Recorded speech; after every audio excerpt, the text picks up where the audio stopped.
for them. What was the name of Ali's mother? Does anybody know? Fatima. I mentioned that there are very few Khadijas. In fact, I could not find anyone before Khadija radiallahu ta'ala anha named Khadija.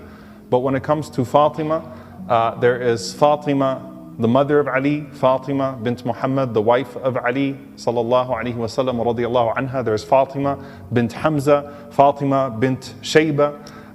So Aqil also has a wife named Fatima. There are a lot of Fatimas that exist in that time.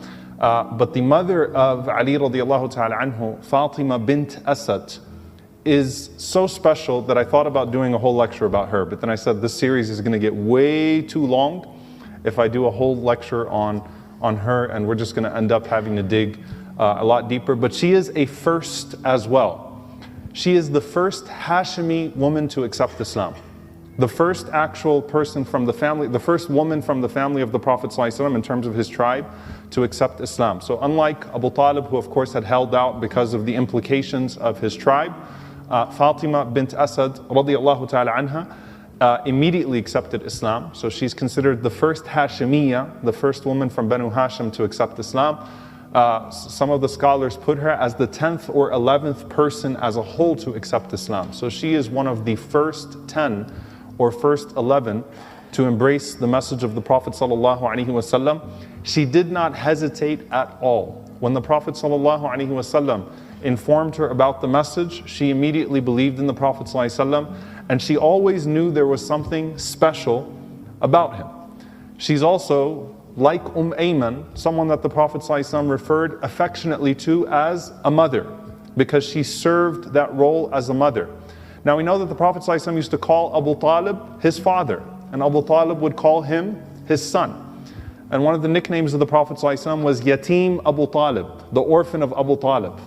Right? So there are ahadith where he would say, we remember the story in Sham, where Abu Talib said, "This is my son," and the priest said that no, the young man that's awaited, his father would have passed away. And then he explained that it's his nephew. But Fatima bint Asad essentially raises the Prophet ﷺ, particularly from the age of 6 to the age of 25.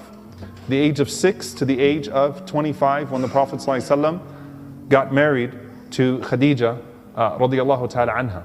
The Prophet ﷺ recalled the times of hunger, particularly where Fatima bint Asad used to sacrifice her own food for the Prophet ﷺ and for her children. Remember, Abu Talib's family was struck with extreme poverty. And poverty stayed with that family all the way until Islam. Okay, into Islam. It never actually left the family of Abu Talib. They were a people that lived in extreme, difficult poverty. And the Prophet ﷺ would recall the times that Fatima bint Asad would just have a little bit of food for herself, and she would instead choose to distribute that amongst the Prophet ﷺ and her children.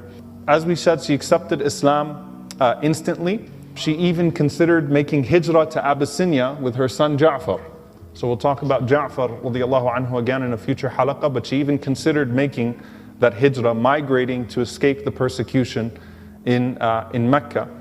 And she especially loved Ja'far out of her kids for a reason, because Ja'far looked like the Prophet ﷺ.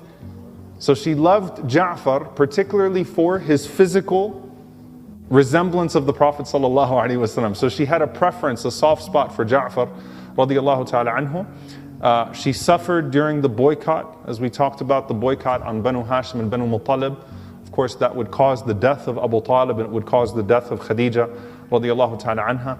And she also suffered, obviously, from the death of her husband, Abu Talib, in those difficult days. The Prophet ﷺ used to often, when he would receive something, he would say, "Divide it amongst the Fatimas." Okay? So Ali radiallahu ta'ala anhu would take some of the food and some of the things that would come, and he would divide it amongst the Fatimas in the families. Ali radiallahu ta'ala anhu says about the Prophet ﷺ and his mother, he says, "Kana Rasulullah sallallahu alayhi wa sallam yazuruha da'iman wa yatilu fi baytiha." The Prophet ﷺ used to go and visit her, and he would enjoy her company and sit for a very long time in her home. And when she passed away, shows you the love of the Prophet ﷺ for this woman.